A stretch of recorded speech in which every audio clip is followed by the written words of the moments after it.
छात्रों, आज हम रविन्द्रनाथ टैगोर की शिक्षा व्यवस्था के बारे में विस्तार पूर्वक अध्ययन करेंगे। Education system of Rabindranath Tagore. इससे पूर्व हमने टैगोर जी के जीवन इतिहास और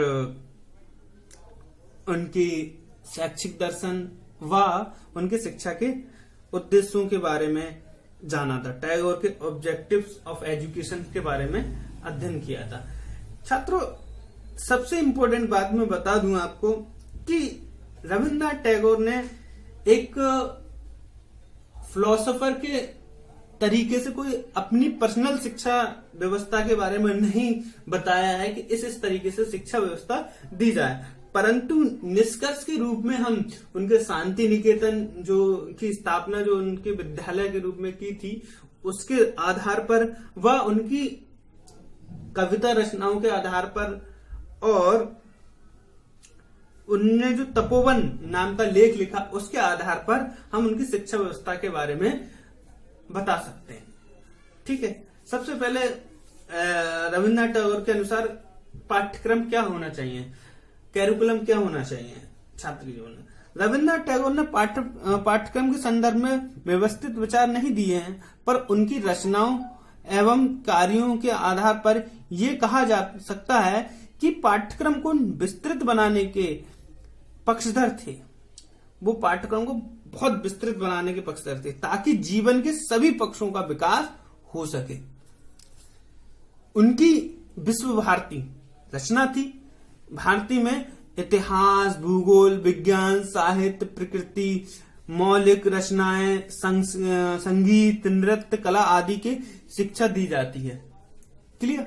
तो उनका जो बेसिक स्ट्रक्चर था करिकुलम के, उनके भाव से ही निकलता है कि वो चाहते थे कि जो बच्चा हो वो जीवन के लिए तैयार रहे, हर एक परिस्थितियों में लड़ने के लिए तैयार रहे।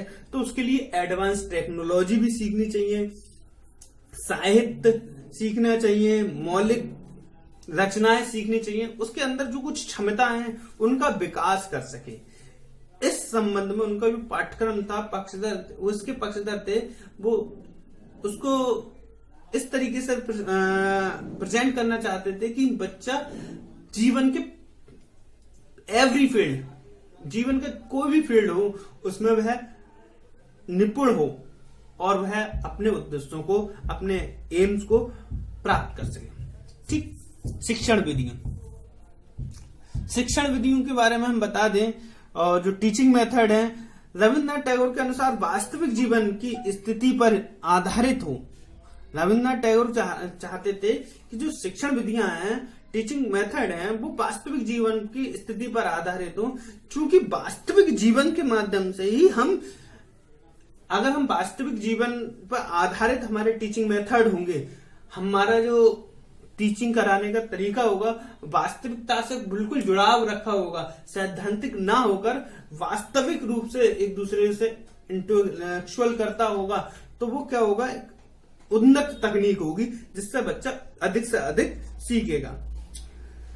उन्होंने वास्तविक परिस्थिति को जोड़ने के लिए तपोवन में बहुत ज्यादा विस्तृत तरीके से बताया है कि छात्रों को ब्रह्मचर्य कैसे रखना चाहिए और छात्रों को अपनी क्षमताओं का विकास कैसे करना चाहिए। और तो इस तरीके से ये चीजें उन्होंने अपनी शिक्षण विधि में कहा कि छात्रों को अधिक से अधिक प्रयोगात्मक रहना चाहिए, स्वयं से सीखना चाहिए। अगर वो स्वयं के सीखने के लिए तत्पर रहेगा तभी वह उत्तम सीख पाएगा, अन्यथा की स्थिति में वह उत्तम तरीके से नहीं सीख पाएगा। तो शिक्षण विधि में उनका जो प्रकृतिवाद के अनुसार वो प्रयोगात्मक विधि और योजना विधि और खेल विधि पर ज्यादा ध्यान देते हैं। कहते हैं कि बच्चा अपने आप ही सीखेगा, स्वयं से सीखेगा। अगर वो सेल्फ नहीं सीख पाता है तो वो ज्यादा अच्छा अपनी फील्ड में नहीं कर पाएगा। तो वो उनका जो टीचिंग मेथड था वो लाइफ से सीधे सीधे जुड़ाव रखता था। ठीक है, विद्यालय या स्कूल। टैगोर ने अपने दोनों पुत्रों के साथ, आप जानते हैं, शांति निकेतन की स्थापना 1901 में की थी। उस शांति निकेतन की चर्चा देश विदेश सभी जगह होती है, क्योंकि उसमें क्या है, बच्चे को उनकी क्षमता के अनुसार उसे सिखाया जाता है, उसको मार्ग दिखाया जाता है कि आप में ये क्षमता है तो आप इस फील्ड में चलिए। उसमें ये नहीं है कि बच्चों को मेरिट के आधार पर जो ऊंचा है उसे साइंस और उसको, तो उसमें क्षमताओं का विकास किया जाता है। टैगोर ने अपने जो विद्यालय था उसमें खासकर परंपरागत शिक्षा का विशेष प्रभाव पड़ा। भारतीय शिक्षा में क्या हुआ करता था, भारतीय शिक्षा परंपरा में क्या हुआ करता था, आप लोगों ने वेद पुराण वगैरह सब पढ़े होंगे। जिसमें क्या होता था, गुरुकुल में जब बच्चे जाते थे उन्हें वेद पाठन करने के साथ साथ उनकी जो क्षमताएं हुआ करती थी उन पर ज्यादा फोकस करा जाता था। जैसे किसी को धनुर्विद्या में ज्यादा रुचि है या उसके लिए वो संपन्न है, क्षमता रखता है, तो उसे धनुर्विद्या सिखा रहे हैं, कोई गदा युद्ध, कोई मल्ल युद्ध, तो उस तरीके से वो भी चाहते थे कि मेरे विद्यालय में जो बच्चा जिस फील्ड में आता है, अगर वो संगीत की फील्ड में आता है तो वो उस संगीत सीखे अच्छी तरीके से, और जो कॉमन पाठ्यक्रम है कॉमन रूप से सिखाया जाना चाहिए वो तो होना चाहिए, मगर उसकी जो क्षमता है, उसकी पावर है, उसके आधार पर शिक्षा व्यवस्था होनी चाहिए। ठीक, इसका उसका उदाहरण उन्होंने शांति निकेतन की स्थापना करके दिखाया। अब बात करते हैं टीचर्स। गुरुदेव रविन्द्रनाथ टैगोर अध्यापक के रूप में ऐसे व्यक्ति की कल्पना करते हैं जो छात्रों के उपदेश देने की जगह अपने व्यवहार एवं कार्य से उसे सद्मार्ग पर ले जाए। कहने का मतलब यह है कि टैगोर कहते हैं कि छात्रों को हम उपदेश तो बहुत अच्छे अच्छे दे देते हैं, ऐसा करो वैसा न करो, ऐसा नहीं करना चाहिए, परंतु हमें उन कार्यों को अपने आप में लागू करना पड़ेगा। एक शिक्षक को उन चीजों को लागू करना पड़ेगा कि वह अपने शिक्षकों को, मतलब अपने स्टूडेंट को अपना अनुकरण करा सके। कहने का तात्पर्य है कि हम मान लीजिए गलत संगति में है, शिक्षक है, हमें नॉलेज है और हमें नॉलेज है परंतु हमारे अंदर कुछ व्यवहार हमारे गलत हैं और हम उन व्यवहारों को छोड़ने के लिए अपने स्टूडेंट से कहेंगे तो वो नहीं छोड़ पाएंगे, क्योंकि छात्र क्या करता है, अनुकरण करता है। तो शिक्षक को एक खुद का एग्जाम्पल सेटअप करना पड़ेगा जिससे छात्र उनका अनुकरण करें और अपने उद्देश्यों को प्राप्त कर सकें।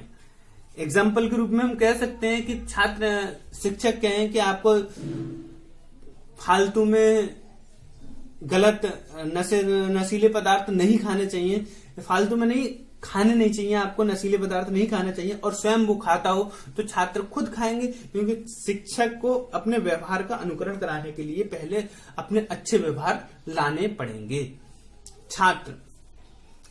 छात्र को उन्होंने ईश्वर की सर्वश्रेष्ठ कीर्ति माना है और कहा है कि छात्र को आप जैसा चाहें वैसा बना सकते हैं। ईश्वर ने उसे एक अच्छी कीर्ति दिया है, अब उसको जो समाज और शिक्षक देगा वो उसे ऐसा का वैसा ग्रहण कर लेगा।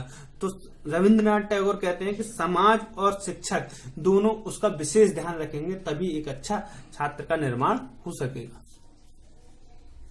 उसके बाद हम अनुशासन की बात करते हैं। अनुशासन ही उनका एक ऐसा पहलू है और शिक्षक और विद्यालय जो उन्हें प्रकृतिवाद से जोड़ता है कि अनुशासन, वो कहते हैं स्वतंत्र अनुशासन हो।